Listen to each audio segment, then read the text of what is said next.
Do you ever feel like your child understands everything, but can't quite put their thoughts into words? In this episode, I'm breaking down expressive versus receptive language, what each one is, how it develops, and of course, this knowledge will be paired with ways you can support the growth of both receptive and expressive language in your kiddos. So whether you're a parent of a toddler or a talkative kindergartner with no signs of delay, this episode is packed with insight for curious parents longing to nurture strong, confident communication. I'm glad you're here.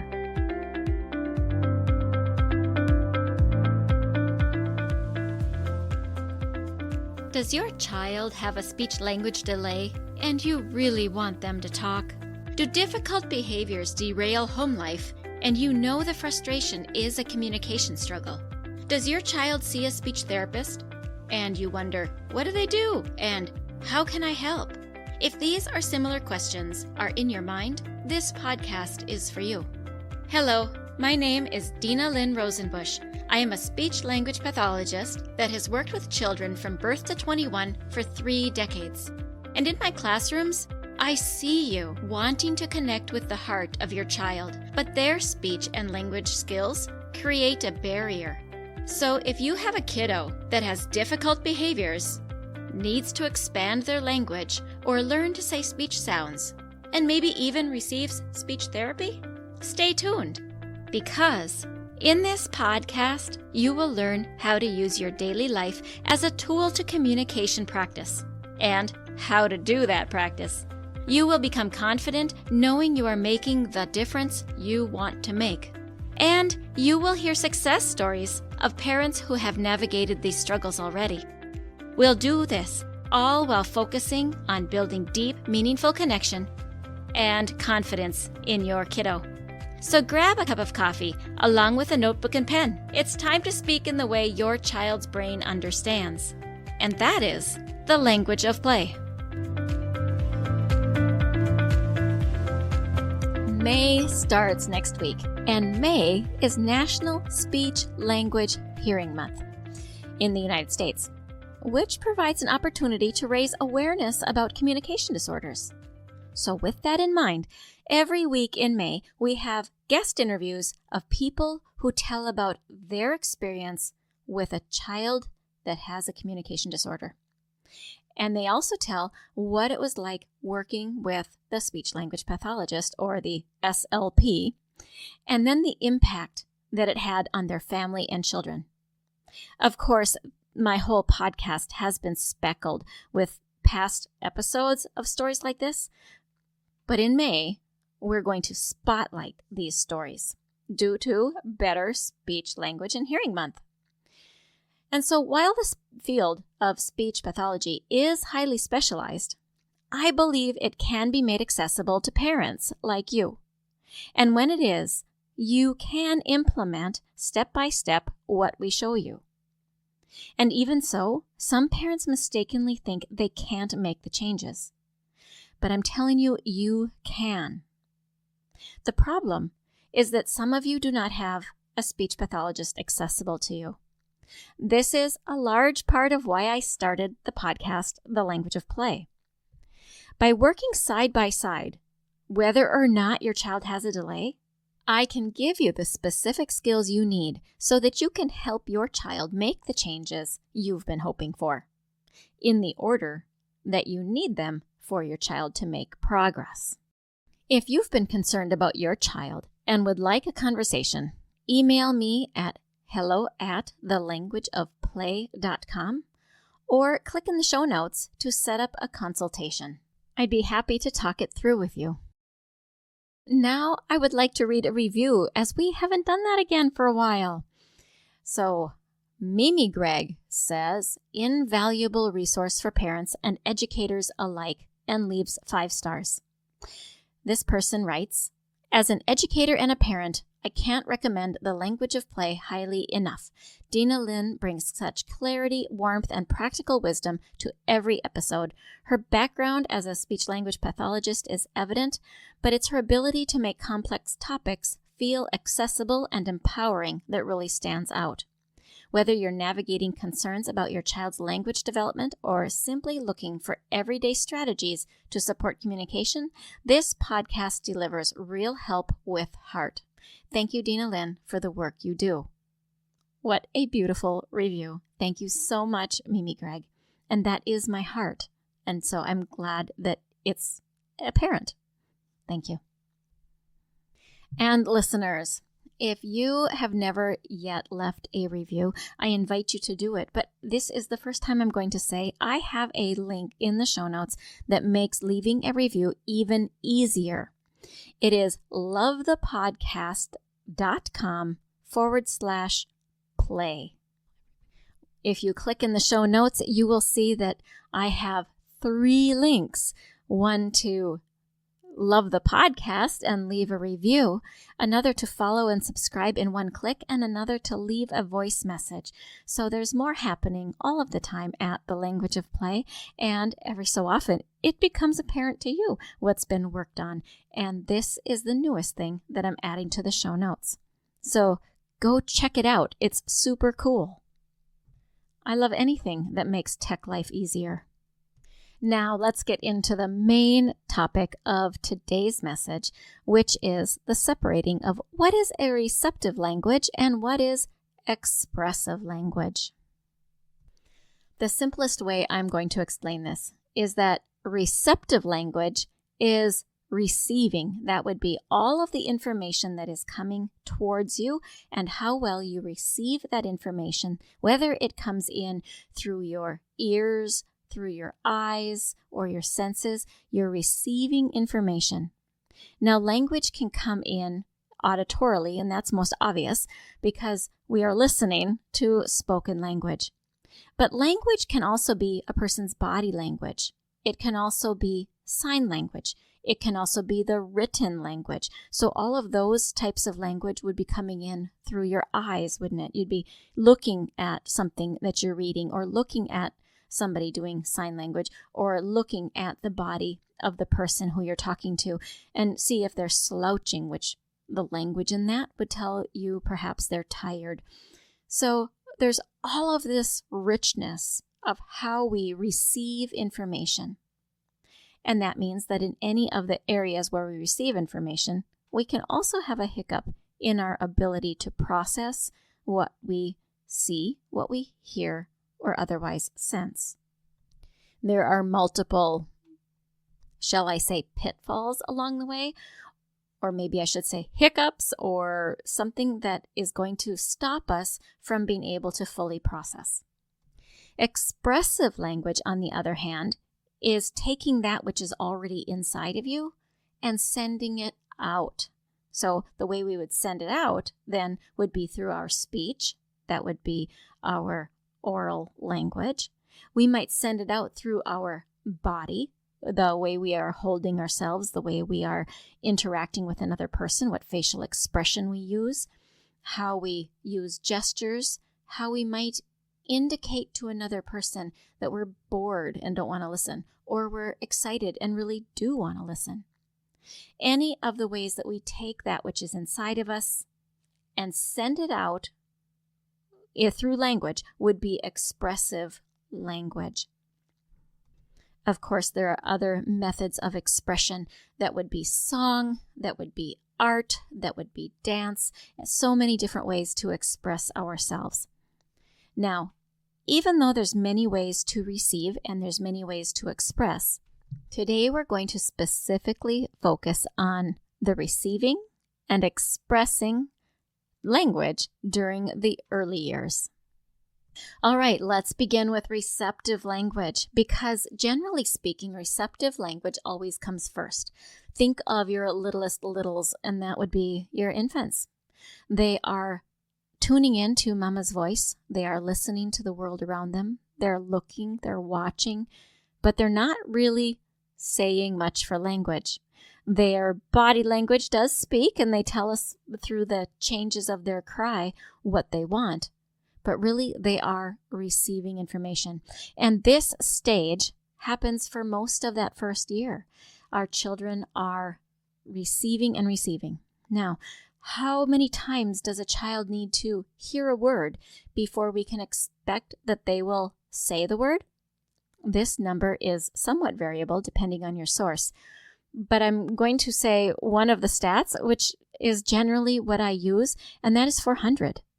And so if you imagine that any given word you want your child to start saying and using, they need to have approximately 400 listens or inputs of that word. Now, an input would not be the words that are spoken around them when they are not paying attention. It would be 400 times that you say this specific word in context when they are paying attention. Now, that seems incredibly a lot.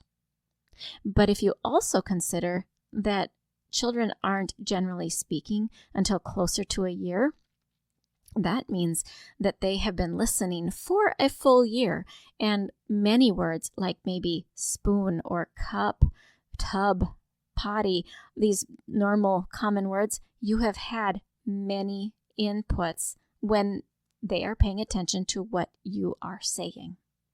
So it does come quite naturally when we are thinking about and being intentional that we are going to say specific words that we want our child to accumulate. Now, here you go, true story, and as always, I'm going to give it an alias because I never, ever want to identify people.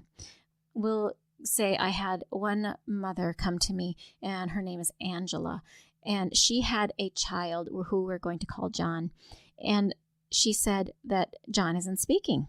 So in our conversation, I asked her, well, what kinds of things do you talk to John about? And she looked at him, and mind you, this child is 4.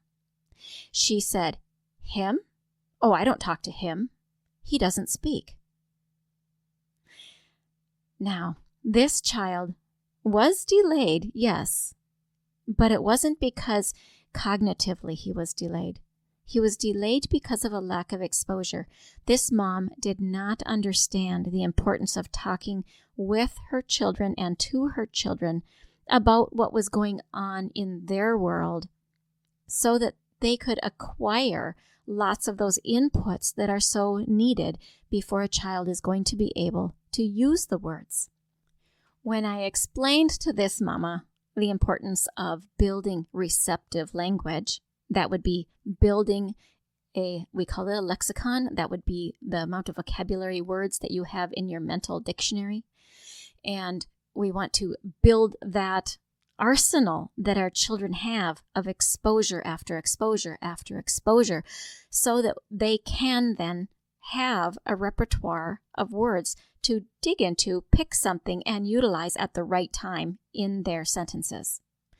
Once Mom had a handle on understanding all of that, then she started saying, well, how do I build that receptive language? So we went into how you do it. And here's how you do it, moms and dads. You talk. But you don't talk at your children. You talk with your children. So the way that looks is when your child is coloring and you are going to be engaging with your child, then you talk about what they are coloring. So, looks like you're putting a pink hat on the dinosaur. I see green polka dots on that dinosaur too. Hey, our time is soon up. Do you want to go outside and play? I think I'm going to wear my coat. Where is your coat? Would you like to wear your shoes or your boots? This is it. And I'm sure some of you are thinking, well, I do that. And I'm glad because it is the natural and very important thing to do. So while you are narrating some events that your child is experiencing, narrating the choices that they have, talking with them about life, you are giving the inputs that they need to build that receptive language. You are also using sentences, and you're using the correct sentence structure in order to give them an example. This then expands that receptive language. Now, let's move into expressive language. Expressive language, of course, is what your child is saying. It is through expressive language that we generally start to pick up on that our children are not doing what we expect them to do. Oftentimes our kids appear to understand. Understanding is receptive. But yet they're not able to express very well. So then we need to consider, where is the hole in their understanding? Or is it that they cannot express? They can't take the words out from inside their head, group them together into proper sentences, and then spit out a coherent and descriptive sentence to match the situation, to tell what they want to say, to get their needs met, or whatever else. An example of this might be the child that is 3 and says, "Me up." And we know that children should be able to say, "I want up," but they don't. So we say back to them, "I want up," while we pick them up. We're giving them an example of how to express themselves the right way while we honor what they actually did say. This will help them expand their expressive language. So that is an example of expression. Expression can take the form of the vocabulary your child uses, the sentence structure that they use, the syntax that they use, their fluency, their tone, their demeanor. Even if your child understands, for example, in English we say produce or produce, and the words are exactly the same except for where we put the emphasis in the word. Even that is part of expression. So generally speaking, receptive language is going to come first, and we need to put a lot of inputs into our kiddos. Then once that mental bucket is full of lots of examples, our kiddos begin to express or say what they understand from their perspective. Now, of course, they don't have much life skill yet, so they have a lot of things wrong. And when they start to express themselves, we then see where the holes are in their understanding so that we can fill those holes up.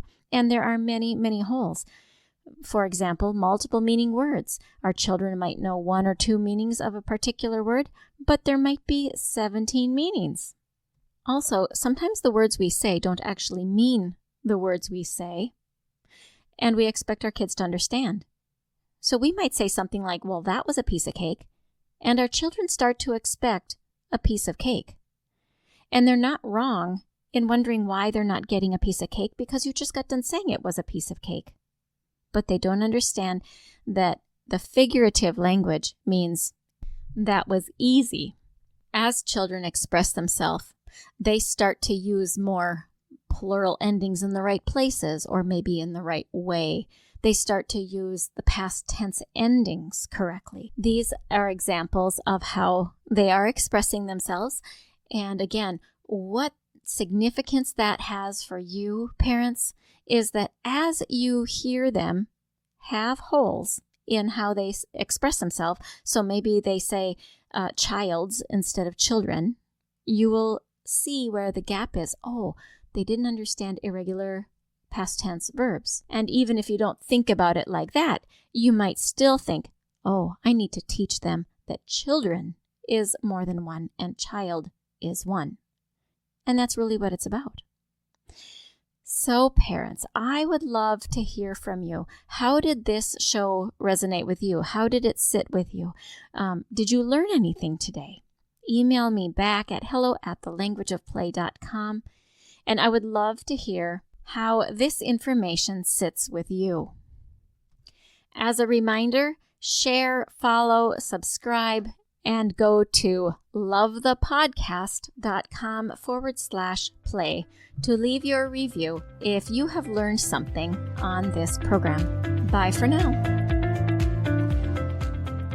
Hey parents, I hope you found this episode helpful. If so, would you please take 30 seconds and share it with a friend who also lives or works with children? I would really appreciate it if you would leave a quick review for the show on Apple Podcasts. I read every review, and it lights me up to know that this show is making a difference. Then come join my Facebook community, where you'll meet other parents who are dedicated to helping their children grow too. You'll find the link in the show notes. Thank you for joining me. Now it's time to go. Let's pop our kiddos in the strollers and go look around outdoors and see what we have to talk about